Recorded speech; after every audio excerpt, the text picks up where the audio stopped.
आणि काँग्रेसचे नेते हुसेन दलवाई बोलतात, बघूयात. ते पहिल्यांदा चूक आहे. थडग आणि दर्गामध्ये फरक आहे. ते थडगी काढणार आणि तिथे हनुमानाचं मंदिर बांधणार असं म्हणणाऱ्यांना तुम्ही खरं म्हणजे अटक केली पाहिजे. पोलिसांमध्ये हिंमत असेल तर ते करा. तुम्ही मला कशाला अटक करता?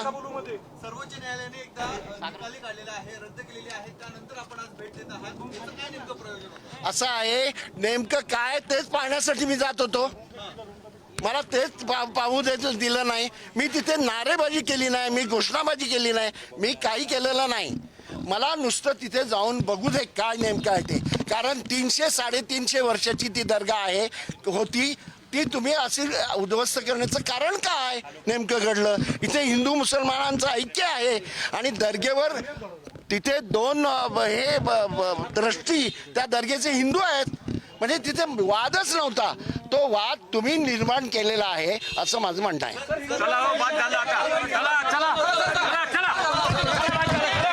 तर आपण त्यांची प्रतिक्रिया ऐकलेली आहे. मी फक्त पाहणी करण्यासाठी त्या ठिकाणी गेलेलो होतो असं हुसेन दलवाई यांनी म्हटलेलं आहे. नाशिकमधून त्यांना पोलिसांनी ताब्यात घेतलं दर्ग्याची पाहणी करताना आणि त्याच दरम्यान त्यांनी हा माध्यमांशी संवाद साधला.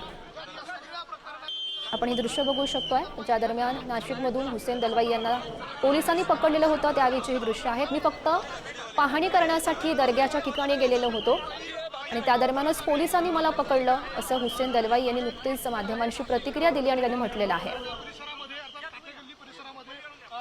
आपण ही दृश्य सध्या बघू शकतोय. हुसेन दलवाई यांना ज्या दरम्यान पोलिसांनी पकडलेलं होतं त्यावेळीची ही दृश्य आहेत. दर्ग्याची पाहणी करण्यासाठी नाशिकच्या काठे गल्लीतील दर्ग्याला भेट देण्यासाठी ते गेलेले होते. त्या दरम्यानच कायदा आणि सुव्यवस्थेचा प्रश्न निर्माण होऊ नये म्हणून त्यांना पोलिसांनी ताब्यात घेतलेलं होतं आणि त्यानंतर त्यांनी माध्यमांशी प्रतिक्रिया सुद्धा दिलेली होती, संवाद साधला. त्या दरम्यान त्यांनी म्हटलं मी फक्त दर्ग्याची पाहणी करण्यासाठी गेलेलो होतो. 300 वर्ष पूर्वीचा हा दर्गा आहे आणि या ठिकाणी हिंदू मुस्लिमांचं ऐक्य सुद्धा बघायला मिळत आहे. मात्र तरीसुद्धा पोलिसांनी मला ताब्यात घेतलं. मी फक्त पाहणी करण्यासाठी गेलो असता मला पोलिसांनी ताब्यात घेतलं असं नुकतंच हुसेन दलवाई यांनी माध्यमांना बोलताना म्हटलेलं आहे. ज्या दरम्यान त्यांना पोलिसांनी पकडलेलं होतं, त्यांना ताब्यात घेतलेलं होतं त्याविषयी आपण हे दृश्य बघू शकतोय. नाशिकमधून महत्त्वाची अपडेट आणि या संदर्भात अधिकची माहिती जाणून घेऊयात. आमचे प्रतिनिधी किरण ताजने सध्या आपल्यासोबत आहेत. किरण, आपण नुकतंच बघितलं हुसेन दलवाई यांनी माध्यमांशी संवाद साधला. मी फक्त पाहणी करण्यासाठी गेलेलो होतो तरीही मला पोलिसांनी ताब्यात घेतलं असं त्यांचं म्हणणं होतं. अगदी खरं आहे. हुसेन दलवाई खरं तर नाशिकमध्ये सकाळपासूनच आलेले होते. ते विविध मुस्लिम संघटनांशी असेल किंवा तिथल्या नागरिकांशी त्या सगळ्या दरम्यान त्यांनी संवाद देखील साधलेला होता आणि त्यानंतर पोलीस आयुक्तालयामध्ये जाऊन वरिष्ठ पोलीस अधिकाऱ्यांशी देखील त्यांनी भेट घेतलेली होती. ज्या ठिकाणी सातपीर दर्गा होती त्या ठिकाणी नाशिक महानगरपालिकेने कारवाई केलेली होती.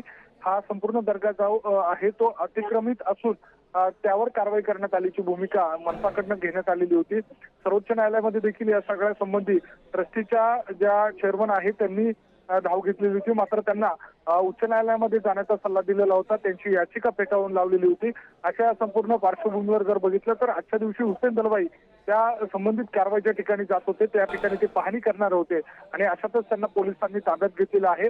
खरं तर कायदा सुव्यवस्थेचा प्रश्न निर्माण होऊ नये म्हणून पोलिसांनी ही कारवाई केलेली आहे.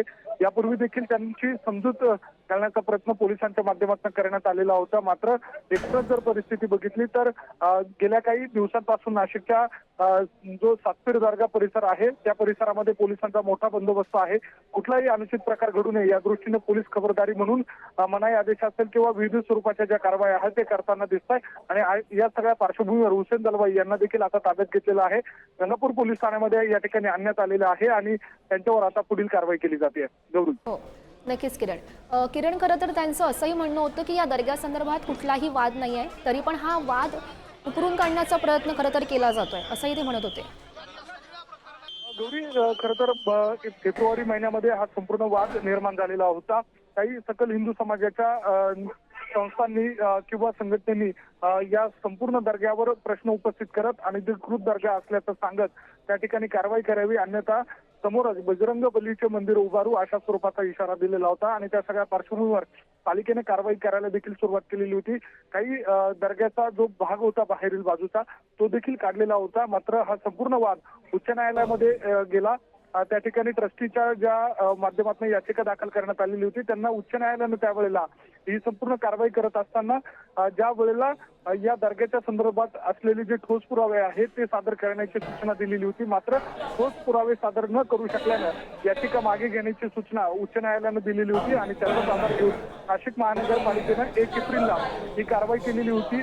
त्या ठिकाणी नोटीस लावलेली होती आणि 15 दिवसांची मुदत संपल्यानंतर त्या ठिकाणी नाशिक महानगरपालिकेच्या माध्यमातून कारवाई करण्याची जी प्रक्रिया आहे ती राबवली जात असताना पोलिसांवर दगडफेक झालेली होती आणि या सगळ्या प्रकरणामध्ये जवळपास 1400 ते 1500 जणांवर गुन्हा देखील दाखल करण्यात आलेला होता. त्यापैकी जवळपास 39 जणांना अटक देखील करण्यात आलेली आहे आणि त्या सगळ्या दरम्यान जर बघितलं तर नक्कीच किरण खरं तर या सर्व घडामोडींवर असंच लक्ष ठेवून राहा. तुर्तास धन्यवाद दिलेल्या सविस्तर माहितीसाठी.